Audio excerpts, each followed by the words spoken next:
تو فمن شہد منکم الشہر فلیصم، جس کو رمضان ملے وہ روزہ رکھے۔ تو روزہ تو انشاءاللہ رکھیں گے، لیکن میں تھوڑی سی ایک گزارش کروں گا کہ جسم کی صحت کے لیے اپنی غذا پہ کنٹرول کریں۔ شاید کوئی یہ نہ بتائے، میں رمضان کے آداب میں یہ بات بتا رہا ہوں، سحری اتنی دبا کے نہ کھائیں کہ عصر تک اسی کے ڈکار آتے رہیں، کھٹے ڈکار آتے رہیں، اور افطاری اتنی دبا کے نہ کریں کہ پھر تراویح کے وقت پڑھاؤ کہ ہن میں کیویں پڑھاؤں، اٹھیا ہی نہیں جاندہ، مجھ بن کے ڈٹھا پہ ہوندا ہے۔ تو سحری کھائیں اتنی کہ بس عام معمول کا پیٹ بھر جائے، کچھ حصہ خالی ہو، اور آپ کو دوپہر سے بھوک لگنی شروع ہو جائے۔ جب آپ کو دوپہر سے بھوک لگنی شروع ہوگی تو آگے 6-7 گھنٹے کا سفر ہے، اس میں پوری مشین خالی چلے گی، تو جتنے گندے مادے اور فاسد مادے جمع ہوتے ہیں وہ سارے جل جاتے ہیں۔ اچھا، رمضان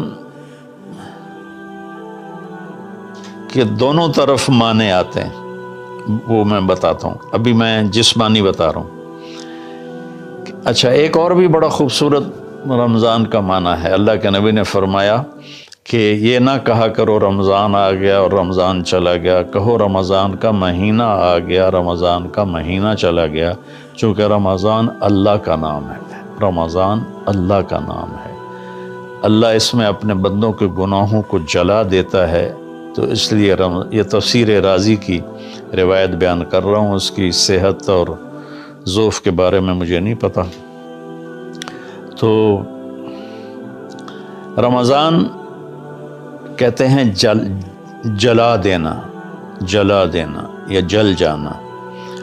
تو جب آپ کا فاقہ 12 بجے سے شروع ہو جائے گا، 6-6:30 بجے تک چلے گا، تو آپ کے جسم کا ایک ایک خلیہ گرم ہو جائے گا اور اس میں سے بھاپ نکلے گی، اور آپ کے جسم کی گندگی پورے سال کی جو جمع ہے وہ جلنا شروع ہوگی۔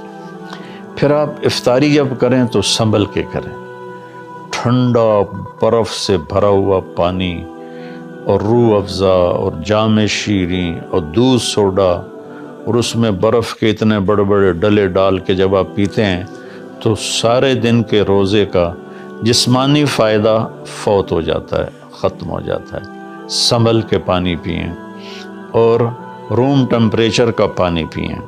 اس وقت معدہ گرم ہوتا ہے، اس میں ٹھنڈی بلا ڈالنا، اور پھر آپ اس پر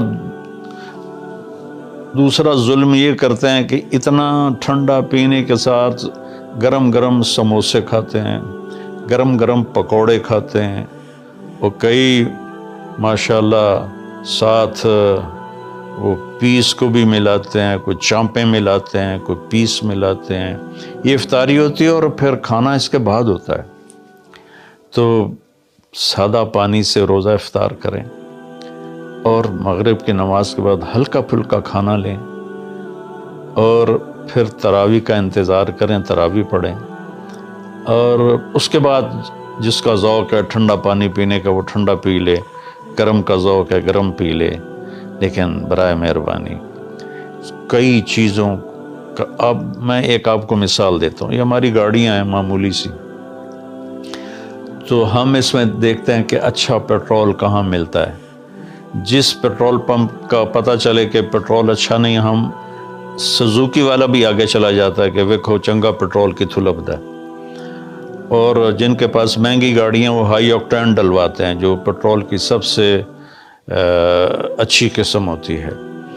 تو ہم اپنی ایک چھوٹی سی گاڑی، چند لاکھ یا چند کروڑ کی گاڑی کو اچھا پیٹرول دینے کے لیے کئی کلومیٹر سفر کرتے ہیں کہ وہاں کا پیٹرول پمپ اچھا ہے، اور یہ جو گاڑی ہے جس کی آنکھ کا یہ ابرو کا یہ جو پپوٹے کا بال ہے، یہ اگر گر جائے تو ساری دنیا مل کے نہیں دے سکتی۔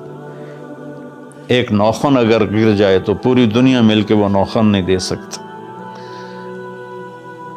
کون چاہتا میں گنجا ہو جاؤں؟ اور ایک بال گرتا ہے تو پوری دنیا کی طاقت مل کر وہ بال واپس نہیں لا سکتے. تو اس کو ہم گندی سے گندی چیزیں کھلاتے ہیں.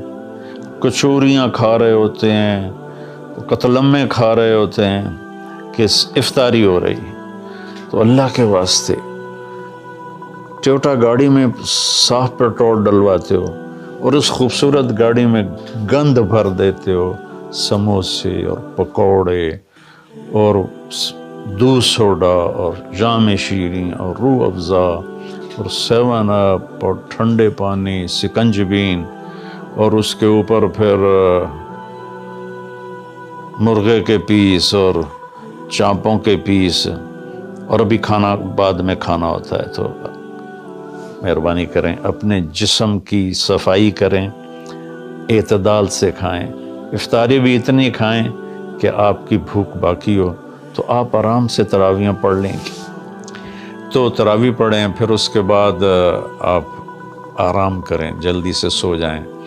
اور بعض نوجوان ساری رات جاگتے ہیں، ٹھیک ہے کوئی بات نہیں، جاگیں، کوئی نفل بھی پڑھ لیا کریں، کچھ اپنی گپ شپ بھی کر لیا کریں.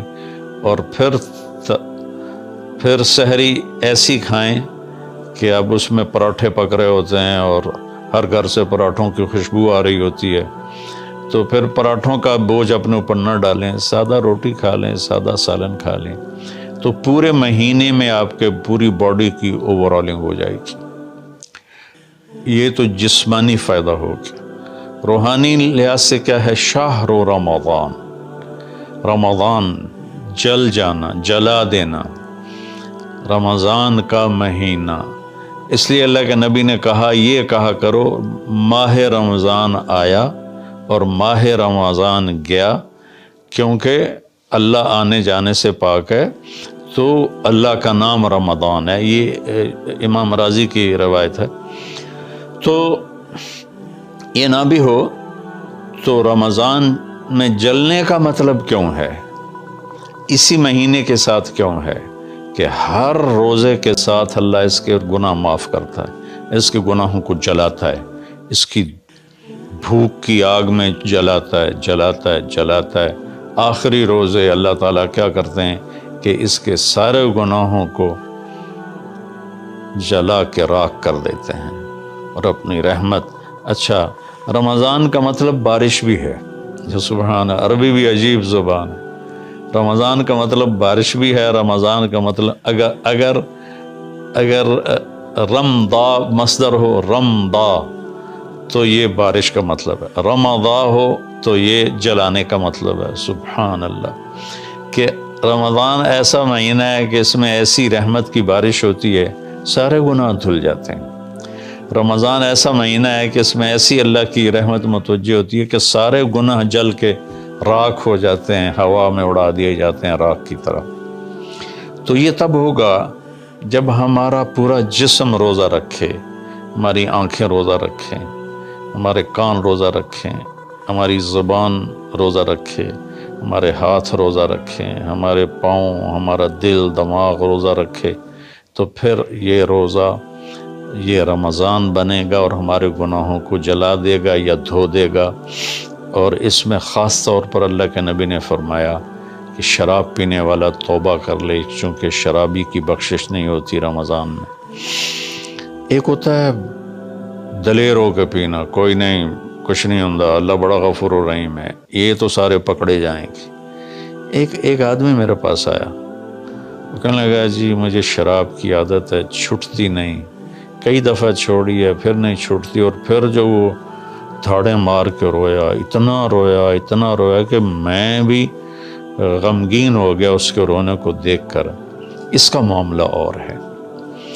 تو اس پر اللہ کی رحمت نازل ہو جائے گی، چونکہ جو توبہ کرتا رہتا ہے پھر اس سے ٹوٹ جاتی ہے.